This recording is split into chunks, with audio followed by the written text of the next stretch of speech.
साऊथच्या picture मध्ये जितका drama असतो त्यापेक्षा जास्त ड्रामा आता तामिळनाडूच्या राजकारणात चाललाय। थलपती विजयला जास्त जागा मिळून सुद्धा सत्ता स्थापन करायला तामिळनाडूच्या राज्यपालांनी नकार दिला, त्यामुळे राज्यपालांवरती चौफेर टीका झाली। तर दुसरीकडे डीएमके आणि एआयएडीएमके हे दोन पक्ष मिळून तामिळनाडूत सत्ता स्थापन करण्याच्या प्रयत्नात आहेत। त्यासाठी दोन्ही पक्षांमध्ये चर्चा चालू आहे असं सांगण्यात येतंय। त्यामुळे तामिळनाडूच्या राजकारणात आता मोठा ट्विस्ट येणार। ज्याप्रमाणे 2019 ला महाराष्ट्रात महाविकास आघाडीचा प्रयोग होऊन मोठा पक्ष असलेल्या भाजपला विरोधात बसावं लागलं होतं, तोच पॅटर्न आता भाजप तामिळनाडूत विजयला सत्तेपासून लांब ठेवण्यासाठी राबवू शकतं अशा चर्चा चालू झालेल्या आहेत। पण यावरनं आता थलपती विजयचा टीव्हीके पक्ष मोठा निर्णय घेण्याच्या विचारात आहे। जर राज्यामध्ये डीएमके आणि एआयएडीएमकेचं सरकार स्थापन झालं तर टीव्हीकेचे सगळे 108 आमदार राजीनामा देतील अशी खेळी खेळण्याचा डाव विजयने आखल्याचं म्हटलं जातंय। बरं, हे सगळं घडत असताना 2-4 आमदार निवडून आलेल्या तामिळनाडूतल्या छोट्या पक्षांना सुद्धा आता खूप महत्त्व प्राप्त झालंय। हे सगळे पक्ष आता थेट किंग मेकरच्या भूमिकेत गेलेले असून त्यांच्या निर्णयाकडे सबंध देशाचं लक्ष लागलंय। एकंदरीतच तामिळनाडूचं सत्ता समीकरण आता चांगलंच किचकट झाल्याचं दिसतंय। पण तामिळनाडूत नेमकं घडतंय काय? तामिळनाडूत तिसरं सत्ता समीकरण आकाराला येऊ शकतं असं का म्हटलं जातंय? राज्यपालांनी आपल्या भूमिकेच्या समर्थनासाठी कोणती कारणं दिलेली आहेत? सगळ्याची माहिती जाणून घेऊयात आजच्या व्हिडिओतनं। नमस्कार, मी आरती आणि तुम्ही बघताय बोल भिडू। तामिळनाडूचे मुख्यमंत्री म्हणून थलपती विजयचा गुरुवारी होणारा शपथविधी रद्द करण्यात आला। तामिळनाडूचे राज्यपाल राजेंद्र आर्लेकर यांनी 118चं बहुमत सिद्ध केल्याशिवाय सत्ता स्थापन करता येणार नाही असं ठामपणे थलपती विजयला सांगितलं। त्यामुळे मोठा गदारोळ झाला। 2 वेळा राज्यपालांनी विजयला रिकाम्या हातांनी परत पाठवल्यामुळे त्याचे कार्यकर्ते आणि चाहते चांगलेच संतापले। त्यांनी तामिळनाडूच्या राज्यपालांचं निवासस्थान असलेल्या लोकभवनाबाहेर आंदोलन करण्याचा प्रयत्नही केला। आता पोलिसांच्या हस्तक्षेपामुळे हे आंदोलन काही होऊ शकलं नाही। पण शुक्रवारी सकाळी टीव्हीकेच्या काही कार्यकर्त्यांनी पुन्हा एकदा लोकभवनाबाहेर आंदोलन केलं, तेव्हा पोलिसांनी आंदोलकांना ताब्यात घेतलं। विजयच्या चाहत्यांनी तर आता चेन्नईमध्येच ठिय्या मांडलाय। आपल्या नेत्याला मुख्यमंत्री झाल्याचं पाहिल्यानंतरच आपण इथनं जाणार आहोत अशी भूमिका विजयच्या चाहत्यांनी घेतलेली आहे। या सगळ्या परिस्थिती दरम्यान काँग्रेस सहित डाव्या पक्षांनी सुद्धा राज्यपालांच्या भूमिकेचा निषेध केलेला आहे। काँग्रेस नेते आणि सुप्रीम कोर्टाचे ज्येष्ठ वकील अभिषेक मनु सिंघवी यांनी यावरनं राज्यपाल आर्लेकर यांच्यावरती टीका करताना म्हटलंय की राज्यपालांचा हा कारभार निंदनीय आहे। राज्यपाल हे केंद्रातील भाजपच्या सत्तेच्या हातातील बाहुल्याप्रमाणे वागतायत अशी टीका सुद्धा त्यांनी केली आहे। बहुमत सिद्ध करण्यासाठी विधान भवन हेच योग्य ठिकाण आहे, तिथंच ते सिद्ध व्हायला हवं, लोकभवनात नाही, अशा शब्दात इतर पक्षांनी राज्यपाल आर्लेकर यांच्यावरती टीकास्त्र सोडले। या दरम्यान राज्यपाल राजेंद्र आर्लेकर यांनी सुद्धा आपल्या या भूमिकेबाबत स्पष्टीकरण दिले। आर्लेकर यांनी विजयला नेमकं काय सांगितलंय याची माहिती समोर आली आहे। पीटीआयने दिलेल्या माहितीनुसार राज्यपाल आर्लेकर यांनी विजयला प्रत्येक आमदारांच्या सह्याची यादी घेऊन परत यायला सांगितलं। प्रत्येक आमदारांच्या सह्यांची यादी सादर केल्याशिवाय शपथविधीची प्रक्रिया पुढे जाणार नाही। पाठिंब्याचा दावा हा कागदोपत्री ठोस असायला हवा। सत्ता स्थापनेनंतर सरकार स्थिर असायला हवं। शपथविधी झाल्यानंतर ते कोसळू नये अशी आपली भूमिका असल्याचं राज्यपाल आर्लेकरांनी विजयला सांगितलं होतं, हे आता समोर आलेलं आहे। तसंच विजयचा पक्ष तामिळनाडू विधानसभेत मोठा पक्ष ठरल्यानं सत्तेवरती सगळ्यात आधी त्याचाच दावा आहे। त्यामुळे आपण इतर कोणत्याही पक्षाला सत्ता स्थापनेसाठी आमंत्रित करणार नाही असं आश्वासन सुद्धा राज्यपाल राजेंद्र आर्लेकर यांनी थलपती विजयला दिल्याचं बातम्यांमधनं सांगण्यात आलंय। राज्यपाल आर्लेकरांनी एका इंग्रजी वृत्तवाहिनीला दिलेल्या मुलाखतीत आपली भूमिका मांडली आहे। मी सत्ता स्थापनेपासून कोणालाही रोखलेलं नाहीये, मी फक्त लोकशाहीचा पुरस्कार करतोय।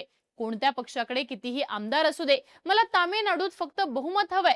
मला वेळ काढूपणा करायचा नाही। जर मला बहुमत सिद्ध करून दाखवलं तर मी उद्याच्या उद्या सुद्धा सरकार स्थापन करण्याची संधी देईन। द्रमुक अण्णा द्रमुकनं बहुमत दाखवलं तर त्यांना सुद्धा सत्ता स्थापनेची संधी देईल। या सगळ्याला वेळ लागेल, पण घोडेबाजार व्हायला संधी देऊन अस्थिर सरकार तयार करणार नाही।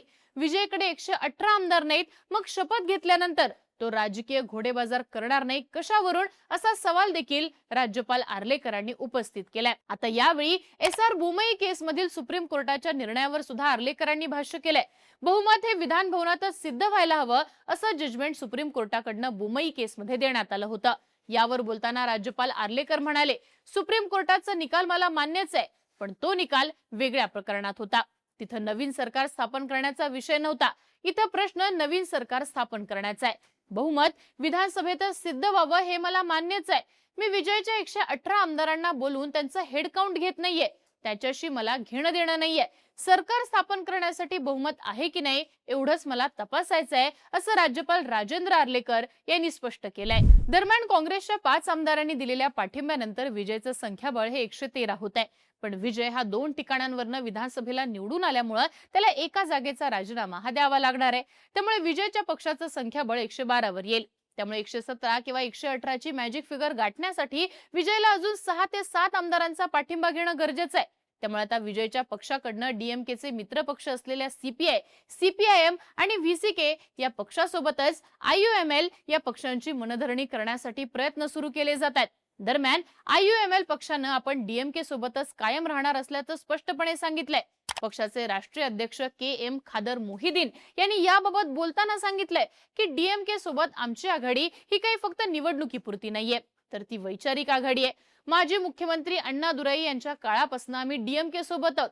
त्यामुळे आम्ही एम.के. स्टॅलिन यांच्या सोबतच कायम राहणार आहोत, असं मोहिदीन यांनी स्पष्ट केलेलं आहे. त्यामुळे आता या सगळ्या परिस्थितीमध्ये सीपीआय, सीपीआयएम आणि व्हीसीके या पक्षांना अत्यंत महत्त्व प्राप्त झालंय. या पक्षाच्या प्रत्येकी 2 आमदारांनी जरी विजयला पाठिंबा दिला तर टीव्हीकेला 118 चा आकडा गाठता येणार आहे. हे पक्ष पुढच्या 2 दिवसात आपली भूमिका स्पष्ट करण्याची शक्यता ही वर्तवली जाते. सीपीआयएमचे राज्य सचिव पी षणमुगम यांनी असं म्हटलंय की पक्ष 8 मेला पाठिंब्यासाठी टीव्हीकेच्या विनंतीवरती विचार करेल. तर सीपीआयचे सचिव वीर पांडियन यांनी असं म्हटलंय की शुक्रवारी निर्णय होऊ शकतो. तर डाव्यांनी भूमिका स्पष्ट केल्यानंतर आमच्या पक्षाकडनं निर्णय घेतला जाईल, असं व्हीसीकेचे नेते थोल तिरुमावलवन यांनी स्पष्ट केलेलं आहे. दरम्यान टीव्हीकेच्या बाजूने या सगळ्या घडामोडी घडत असतानाच तामिळनाडूतले एकमेकांचे कट्टर विरोधक डीएमके आणि एआयएडीएमके हे पक्ष सुद्धा सत्ता स्थापन करू शकतात अशा बातम्या यायला लागलेल्या आहेत. डीएमकेनं आपण सत्ता स्थापनेसाठी कोणतेही प्रयत्न करणार नसून पुढची 5 वर्ष विरोधात बसणार असल्याचं सांगितलं होतं. पण डीएमकेच्या विधिमंडळ पक्षाच्या बैठकीत एम.के. स्टॅलिन यांनी आपल्या आमदारांना एआयएडीएमकेनं पाठिंब्यासाठी आपल्याला विनंती केल्याचं सांगितलेलं आहे. दरम्यान डीएमकेच्या सगळ्या आमदारांनी तुमचा निर्णय अंतिम असेल असं स्टॅलिन यांना म्हटलंय. तसंच स्टॅलिन यांनी सेक्युलर प्रोग्रेसिव्ह आघाडीतल्या आपल्या मित्रपक्षांसोबत सुद्धा एआयएडीएमकेला पाठिंबा देण्याबाबत चर्चा केल्याचं सांगण्यात येते. आणि असं झालं तर डीएमकेचे 59 आमदार अधिक सीपीआय अधिक सीपीआयएम अधिक व्हीसीके आणि एआयएमएल या पक्षांचे प्रत्येकी 2 मिळून 8 आमदार होतात. त्यामुळे डीएमकेची बेरीज 67 इतकी होते. तर इकडे एआयएडीएमकेचे 47 आमदार आहेत. त्यांना पीएमकेच्या 4 आमदारांचा पाठिंबा आहे आणि भाजपचा सुद्धा 1 आमदार निवडून आलेला आहे. त्यामुळे एआयएडीएमकेचं संख्याबळ हे 47 अधिक 4 अधिक 1 बरोबर 52 होत आहे. त्यामुळे डीएमके आणि एआयएडीएमकेचा एकूण आकडा 118 या बहुमताच्या आकड्यापेक्षा वाढून 119 इतका होतोय. त्यामुळे 2019 मध्ये महाराष्ट्रात झालेल्या महाविकास आघाडीचा पॅटर्न तामिळनाडूत आकाराला येऊ शकतो असं देखील म्हटलं जातंय. पण जर डीएमके आणि एआयडीएमके हे सत्तेत आले तर आपले सगळे 108 आमदार हे राजीनामा देतील अशी भूमिका विजयच्या पक्षाकडनं घेण्यात आल्याचं सांगण्यात येते. असं करून विजय हा प्रेशर पॉलिटिक्स खेळत असल्याचं देखील म्हटलं जातंय. कारण जर विजयच्या 108 आमदारांनी राजीनामा दिला तर तिथं पुन्हा पोटनिवडणूक होऊन तिथली जनता विजयच्या बाजूने जास्त प्रभावीपणे उभी राहू शकते. त्यामुळे विजयचे सगळे आमदार हे जास्ती मतांनी निवडून येतील आणि विजयची ताकद आणखी वाढेल. जरी यावेळी विरोधात बसावं लागलं तरी विरोधी पक्ष म्हणून प्रभावीपणे काम करून पुढच्या अनेक टर्मसाठी तामिळनाडूमधली सत्ता ही सिक्युअर करण्याचा डाव विजय खेळू शकतो. तसंच लोकसभेच्या निवडणुकीमध्ये सुद्धा याचा विजयला फायदाच होऊ शकतो असं म्हटलं जातंय. आणि असं झालं तर डीएमके आणि एआयएडीएमके या तामिळनाडूतल्या पारंपरिक पक्षांच्या अस्तित्वाला धोका असल्याचं बोललं जातंय. त्यामुळे डीएमकेचे नेते हे एआयएडीएमके सोबत सत्ता स्थापन करण्याची राजकीय चूक करणार नाहीत असं देखील म्हटलं जातंय. एकंदरीतच तामिळनाडूच्या सत्ता समीकरणाचा पेच आता फक्त पेच न राहता त्याचं त्रांगड झालेलं आहे. आता कोण नेमका काय निर्णय घेणार? डीएमकेचे मित्र पक्ष विजयची साथ देणार की डीएमके आणि एआयएडीएमके सोबत सत्तेत येणार? या सगळ्यामध्ये दिल्लीतल्या भाजप सरकारचा रोल काय असणार यावरती पुढची सगळी तामिळनाडूची गणितं ही अवलंबून आहेत. तुम्हाला काय वाटतं? तामिळनाडूत नेमकं कोणाचं सरकार येईल? कोण होईल मुख्यमंत्री? याबद्दलची तुमची मत आणि प्रतिक्रिया कमेंट बॉक्समध्ये लिहून कळवा आणि अशाच राजकीय घडामोडी जाणून घेण्यासाठी बोलबिडूला सबस्क्राइब करा.